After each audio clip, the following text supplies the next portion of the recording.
একটু খেয়াল করেন, নুন সাকিনের বাম পাশে এই 6টা অক্ষর যদি পান তাহলে আপনার তাসদিদ ধরে মিলিয়ে পড়তে হবে। আবার এর ভিতরে ইয়া মিম নুন ওয়াও এগুলা কি করতে হবে? গুণনা করে পড়তে হবে। আর র আর লাম অক্ষর গুণনা ছাড়া পড়তে হবে। কোরআনে এই 4টা শব্দই আছে, যে 4টা শব্দতে নুন সাকিনে কখনো ইদগাম হয় না। আসসালামু আলাইকুম ওয়া রাহমাতুল্লাহি ওয়া বারাকাতুহু। আশা করি সবাই ভালো আছেন এবং ভালোর দলে আছেন। আলহামদুলিল্লাহ, আমরা ইতিমধ্যেই আমাদের কোরআন শিক্ষা আসরের তাজভিদের মাঝে সবচেয়ে জটিল বিষয় নুন সাকিনগুলো সমাধান করতেছি। তো নুন সাকিনের আজকে আমরা ৩য় নম্বর ক্লাস, নুন সাকিনের ৩য় নম্বর, অর্থাৎ 4টা নিয়মের ভিতরে আজকে আমরা ৩য় নিয়মটা পড়ব। তো বেশি কথা বলবো না, চলে যাচ্ছি আমাদের কম্পিউটার স্ক্রিনে। তাজভিদ শিক্ষা 15 নং তাজভিদ ইদগাম। ইদগাম অর্থ তাসদিদ ধরে মিলানো। ইদগাম অর্থ কি? তাসদিদ ধরে মিলানো। তো আসুন, কোথায় তাসদিদ ধরবো এবং কাকে ধরবো, কিভাবে মিলাবো, এই জিনিসটা আমরা একটু দেখে আসি। এখানে দেখেন, নুন সাকিনের বাম পাশে এই 6টা অক্ষর পাইলে আমরা সেখানে কি করতে হবে? তাসদিদ ধরতে হবে। তো এখানে আমি আপনাদেরকে একটা কথা বলে রাখি, যে বর্তমান কোরআন শরীফগুলোতে এই তাসদিদটা দেওয়া থাকে। তো সেই ক্ষেত্রে এই ক্লাসটা যদি আপনার তেমন একটা ইম্পর্টেন্ট নয়, কারণ তাসদিদ যখন দেওয়া থাকে সেই ক্ষেত্রে আপনার এতটা কষ্ট করতে হবে না যে কোথায় তাসদিদ ধরতে হবে আর কোথায় ধরতে হবে না। তবে এই যেহেতু একটা আহ, তাজবিদ ছিল, তাই তাজবিদটা জানা থাকা আপনার জন্য ভালো। তো আসুন, এখানে লেখা আছে 6 অক্ষরে ইদগাম, ইয়া মিম নুন ওয়াও র আর লাম, ইয়া মিম নুন ওয়াও র আর লাম। নুন সাকিনের বাম পাশে এই সব অক্ষর পাইলে ইদগাম করে পড়িবে। অর্থাৎ নুন সাকিনের বাম পাশে এইসব অক্ষর পাইলে মিলিয়ে পড়বেন। ইয়া মিম নুন ওয়াও গুণনা করে পড়িবে।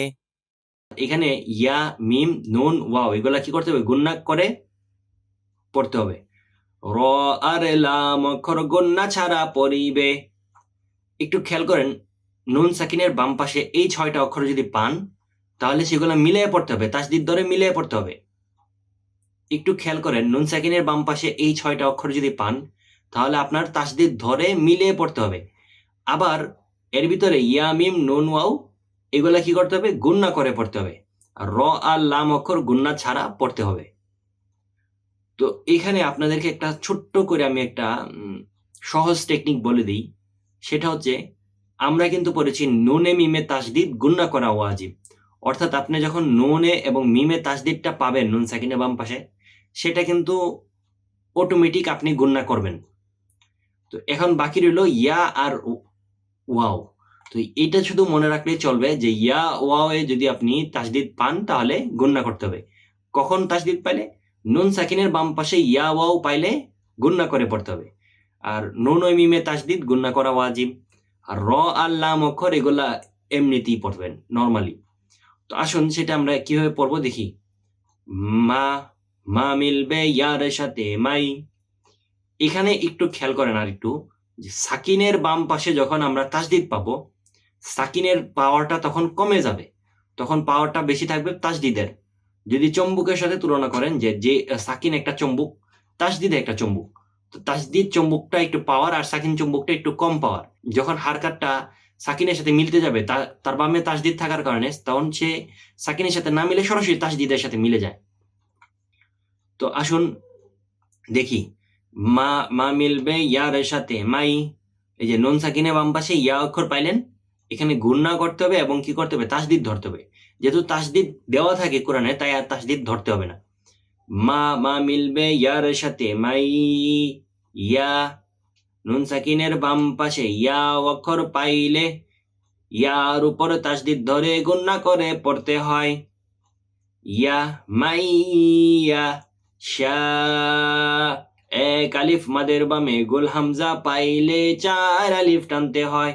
ও মাইয়াশা। ও কি, কি মিলবে জালের সাথে কিজ। কি, কি মিলবে জালের সাথে কিজ। জা, কিজ্জা। জবরে বামে খালি আলিফ, এক আলিফ টানতে হয়। কিজ্জা। বা, বা মিলবে নুনের সাথে বান। এখানে একটু খেয়াল করেন, এখানে যদি আপনি বা মিলবে নুনের সাথে মিলান, আপনি যদি এভাবে পড়েন কিজ্জাবা ওয়া কুল্লা, এখানে যদি মিলায় পড়েন তাহলে আপনার হয়ে যাবে 2 জবরে দম ফেলিলে 1 জবর বাদ দিয়ে 1 আলিফ টানতে হয়, এটা বাদ যাবে তখন। তো আমি বলবো এটা বাদ দেওয়ার দরকার নেই, আপনি এখানে দম ফালবেন। এখানে বলবো বা 2 জবরে দম ফেলিলে 1 জবর বাদ দিয়ে 1 আলিফ টানতে হয়, কিজ্জাবা কিজ্জাবা।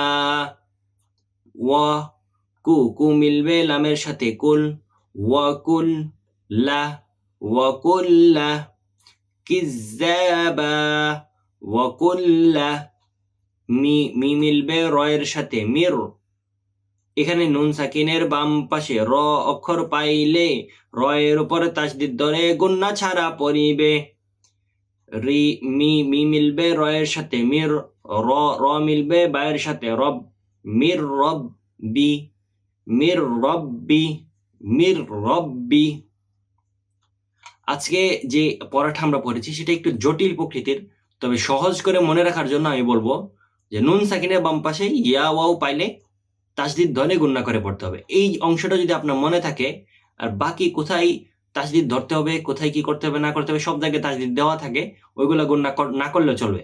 এখন বলবেন যে তাহলে তো নুন মিম বাদ পড়তেছে, এখন খেয়াল করেন নুনে মিমে তাসদিদ মানেই গুন্না করা ওয়াজিব, তো সেটা তো আপনার মনে রয়েছে অলরেডি, ইতিমধ্যে সেটা আমরা প্রথম তাজবিদে পড়েছি। তো আসুন এরপরে আর কি আছে আমরা দেখি। দেখেন এখানে লেখা আছে 4টি শব্দে নুন সাকিনে ইদগাম হয় না। আসুন সেই 4টা শব্দ কি কি একটু এটি মুখস্থ করে রাখি। কোরআনে এই 4টা শব্দই আছে যে 4টা শব্দতে নুন সাকিনে কখনো ইদগাম হয় না।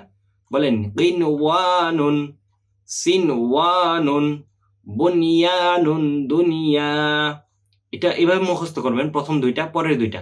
কিনওয়ানুন, সিনওয়ানুন, বুনিয়ানুন, দুনিয়া। কিনওয়ানুন, সিনওয়ানুন, বুনিয়ানুন, দুনিয়া। আজকের মতো আমাদের ক্লাসটি এখানে ছিল। পরবর্তী ক্লাস দেখার আহ্বান জানিয়ে আজকের মতো এখানেই বিদায় নিচ্ছি। আসসালামু আলাইকুম ওয়া রাহমাতুল্লাহি ওয়া বারাকাতুহু।